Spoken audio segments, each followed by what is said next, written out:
안녕하세요, 뉴스반장입니다. 매우 놀라운 일이 어제 스픽스에서 공개가 됐습니다. 3억 6천만 원 여론조사 했다는 거예요. 명태균 씨 얘기 들어보시죠. 하여튼 조사 돌리면서 할 때마다 나한테 좀 이야기를 해줘요. 맨날 윤석열한테 뭐 해줘야 돼. 보세요. 대선 기간 때 특히 또 깜깜이 기간에를 포함해서 26차례를 3억 6천 비용을 들여서 여론조사를 해줬다는 거예요. 그런데 국민의힘 대선 회계장부에는 이 명목이 없습니다. 불법이죠. 그래서 3억 6천을 달라고 비용을 추계를 했다는 얘기를 어제 강혜경 씨가 스픽스에서 폭로했습니다. 들어주시죠.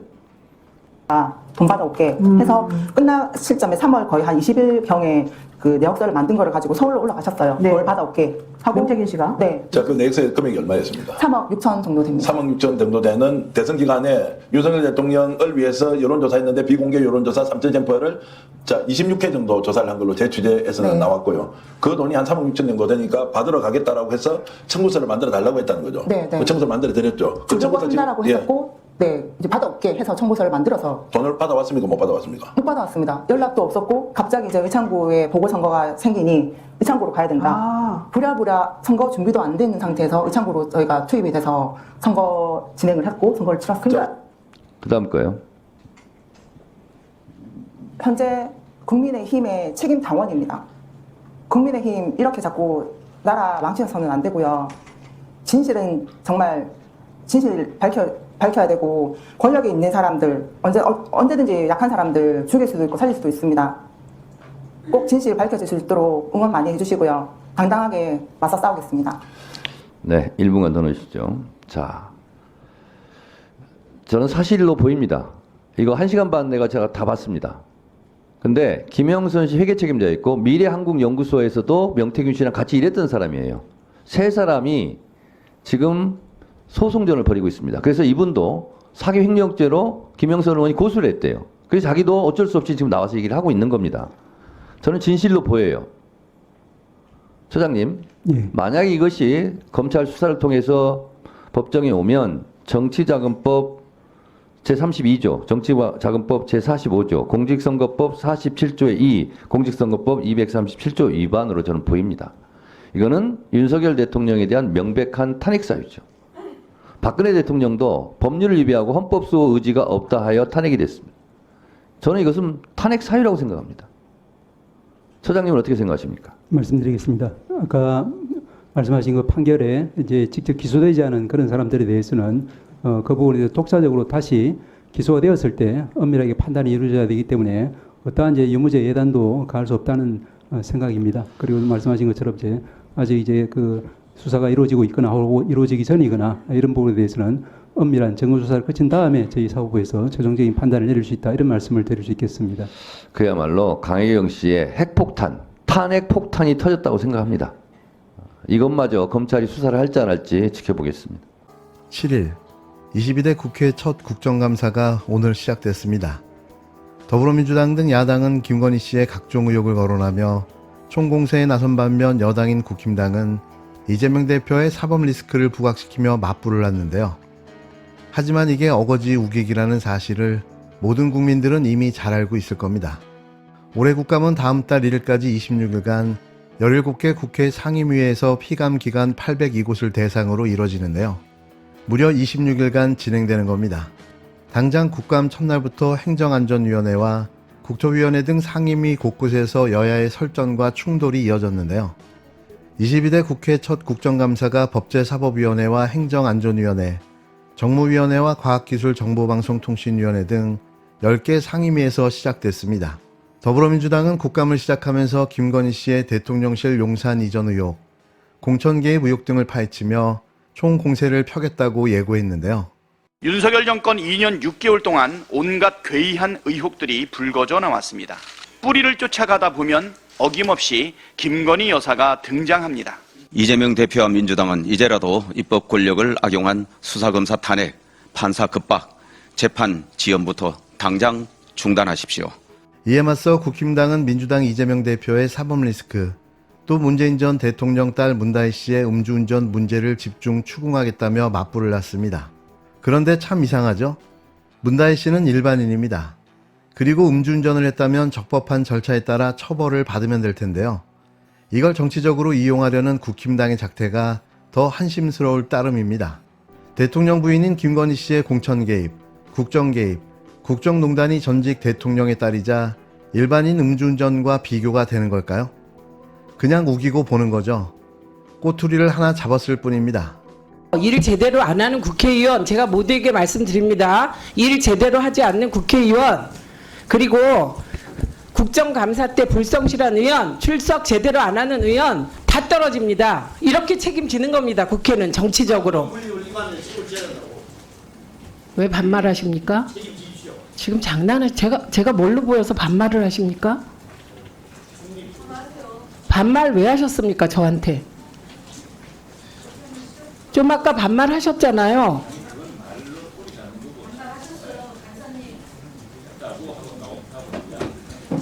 그러니까 이거 다 보고 있습니다. 조금 전에 야당 의원께서 이진숙 방통위원장에 대해서 불쌍한 게 없다 이런 얘기도 하셨고 굉장히 부도덕한 사람으로 매도를 했다고 생각합니다. 물론 이진숙 후보자가 자질 검증 과정에서 여러 가지 논란이 있었던 건 맞습니다. 법인카드 의혹을 야당에서 집중적으로 제기를 했죠. 그거 이외에 뭐가 그렇게 문제가 됐는지 잘 모르겠는데 이재명 대표 부인이 법인카드로 얼마 썼는지 혹시 김태규 직무대행 아십니까? 제가 그 금액까지는 파악을 못했습니다. 예, 여기 민영삼 대표는 아실 것 같은데요. 얼마 썼는지 혹시 아십니까? 김혜경 씨가 얼마 썼는지 아세요? 저 자세히 잘 모르겠습니다. 예. 예, 아시는데 말씀 안 하시는 것 같은데 최소 2천만 원이에요. 드러난 것만. 그거요, 다 소고기, 초밥 이런 거 사 먹는 데 썼습니다. 3년 2개월 동안 법인카드를 자기 생활비로 썼어요. 슬기로운 법카 생활을 했습니다. 그거에 대해서 민주당에서 뭐 얘기 한마디 한 거 들어보신 적 있어요? 여기 계신 모든 분들, 증인들? 한마디도 안 했어요. 자기 당 대표에 대해서는 한마디도 못하면서 개인적으로 쓴 게 드러난 것도 없는 얘기를 가지고 그 사람을 부도덕한 사람으로 몰아붙여서 나흘 동안 청문회 하면서 들들 볶았습니다. 왜 저기요, 그렇게 박정원 의원님 잠시 중단해 주세요. 김혜경 잠시만요. 이제 이재명 대표를 넘어 그 부인까지 걸고 넘어지시는데 그분이 잠시만요. 그분이 방통위원장 후보라도 됩니까? 그분이 잠깐만요. 그분이 아니 제 중단시켰어요. 지금 이게 어떻게 보이는지 아십니까? 그냥 저는 박정원 의원께 얘기하는데 벌떼같이 들고 일어나니까 여기가 뭐 국회 아니고 뭡니까? 뭐 여쭤보는 거예요. 예. 이 자리에서 아까도 안모위원회에 대해서 전혀 관계가 없는데 끌어들이시고 그거 안 됩니다. 그리고 또 하나. 자, 중요한 것은 예를 들면 이진숙 위원장의 법카 문제는 공직자를 하겠다고 나섰기 때문에 검증하는 겁니다. 그러면 여기가 검증 다 하고 있습니다. 그런데 중요한 거 김혜경 여사가 공직하겠다고 나섰습니까? 과방위에서 나섰습니까? 자, 운영위 가세요. 운영위 가시고요. 더 해보세요. 국감 첫날 과방위에선 탄핵 소추로 직무정지 상태인 이진숙 방송통신위원장이 불출석하자 동행명령장을 발부하려는 야당과 이에 반발하는 여당이 거센 설전을 벌였는데요. 탄핵 소추됐음에도 매일같이 극우 유튜브 채널에 출연해 어이없는 헛소리를 짓거려대고 있는 이진숙 위원장. 보다 이런 위원장은 처음인 거죠. 이런 이진숙을 보호하겠다고 나선 국힘당의 꼬라지가 아주 가관이었습니다.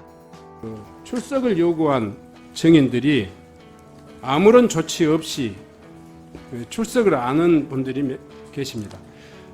불출석 사유도 제출하지 않고 지금 도망 다니는 그런 증인들이 있습니다.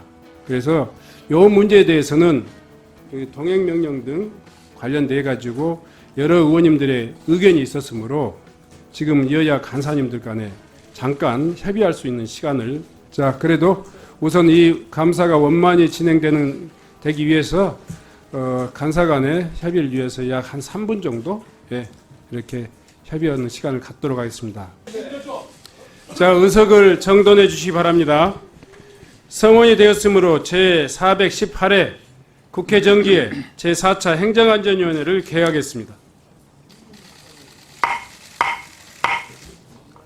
곧바로 안건을 상정하겠습니다. 의사일정 제1항 2024년도 국정감사 증인에 대한 동행명령장 발부의 건을 상정합니다. 이 안건은 우리 위원회가 의결한 오늘 국정감사 출석 대상 증인 중 우단으로 불출석한 김태형 증인과 이승만 증인에게 국회에서의 증언 감정 등에 관한 법률 제6조에 따라서 이곳 국정감사장으로 동행할 것을 명령하기 위함입니다. 자세한 내용은 배부해드린 유인물을 참조해 주시고 오늘 국정감사에 불출석한 김태형 증인과 이승만 증인을 오늘 오후 2시까지 이곳 행정안전위원회 전체 회의장으로 동행할 것을 명령하고자 하는데 위원님 여러분 이해 없으십니까? 가결됐음을 선포합니다. 행안위에서도 대통령 관저 불법 증축공사 의혹을 받고 있는 인테리어 업체 21g의 대표가 불출석하면서 야당 의원들이 동행명령장 발부를 요구하고 나섰는데요. 이에 위원장은 동행명령장을 상정해 의결했습니다. 결국 오후에 이진숙 방송통신위원장은 동행명령장이 발부돼 국감에 출석했는데요. 하지만 21g 등 대통령실 관저불법 공사 의혹이 있는 김건희 씨와 관련된 업체의 대표는 끝내 찾아내지 못해 출석이 불발됐습니다. 꼭꼭 숨어보십시오. 언제까지 숨을 수 있는지 지켜보겠습니다. 오늘 국감 첫날은 아주 버라이어티한 하루였습니다. PPT 한번 띄워주시기 바랍니다. 제가 제보받은 전문인데요. 우리가 재구성했지만 한자도 틀린 게 없습니다. 네, 방송에도 제보를 했는데요. 저게 투표 일주일 전에 전 외교관 공관장에 보냈던 겁니다. 내용을 좀 중요한 내용을 살펴보시면 다음 보겠습니다. 1차 투표에서 치열한 접전이 예상이 되며 2차 투표에서 한국이 과반을 득표하여 유치에 성공할 것이라고 보냈습니다. 본부의 판서의 분석에 따르면 사우디 측의 주장같이 120표 이상 확보는 절대 실현 불가할 것이다. 맞긴 맞네요. 119표를 얻었으니까. 여기에 대해서 어떻게 생각하십니까? 우선 답변 드리기 전에 저 문서를 어디서 입수하셨습니까? 그 말씀드릴 수 없습니다. 지금 따지시는 겁니까? 아니 3급 비밀 문서를 어떻게 예, 저는 공신력은 확실히 얘기할 수 있습니다. 그거를 여기서 화면을 띄우시는 건지 저 법적 문제 아무것도 없던 걸 그렇게 걸고 넘으시지 마십시오. 아니요, 어떻게 가능한 일인지. 진실성 여부를 답하시면 됩니다. 아니요, 그거에 앞서서 저 문서를 어떻게 제보를 받았습니다. 저는 엄중한 사과를 지금 누구한테 지금 질문하는 겁니까? 아니, 진실성 여부를 확인해 주시면 되잖아요. 그거는 확인할 수 없는 사안이죠. 근데 그러실 줄 아는데요. 됐습니다. 그만하십시오. 그러면은 제가 진본 여부를 저는 전문의 진실성 여부가 부인한다고 해서 당시의 분석 오류를 그 책임을 벗어나는 건 아니라고 저는 생각을 하고요. 아니 그 당시에 지금 계속 어떻게 공영방송에 나가고 위원장님 저한테는 더 주셔야 되겠습니다. 계속 지금 누구한테 질문하고 있습니까? 제가 거기 갈까요, 진짜? 아니 저는 중대한 사안으로 보고 있습니다, 이거를. 이거 마치고 질의 마치고. 저 문서의 진실성 여부를 떠나서 당시에 이긴다고 얘기했던 것들에서 판세를 잘못 분석한 책임은 자유롭지 않죠.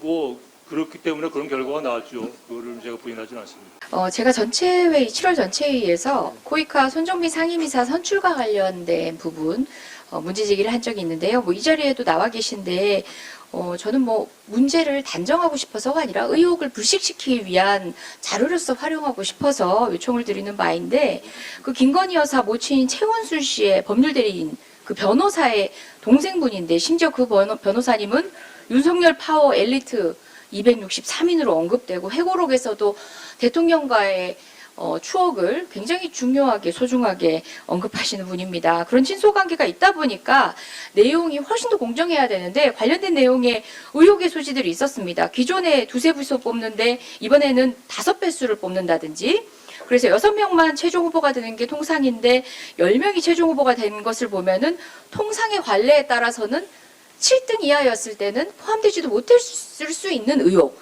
또 여러 가지 상황에 비추어 다른 선출된 이사들과의 커리어에 형평성이 없다는 점에서 다소 낯선 커리어 등등 의혹들을 불식시키고자 제가 관련된 자료를 꾸준히 요구해 왔습니다.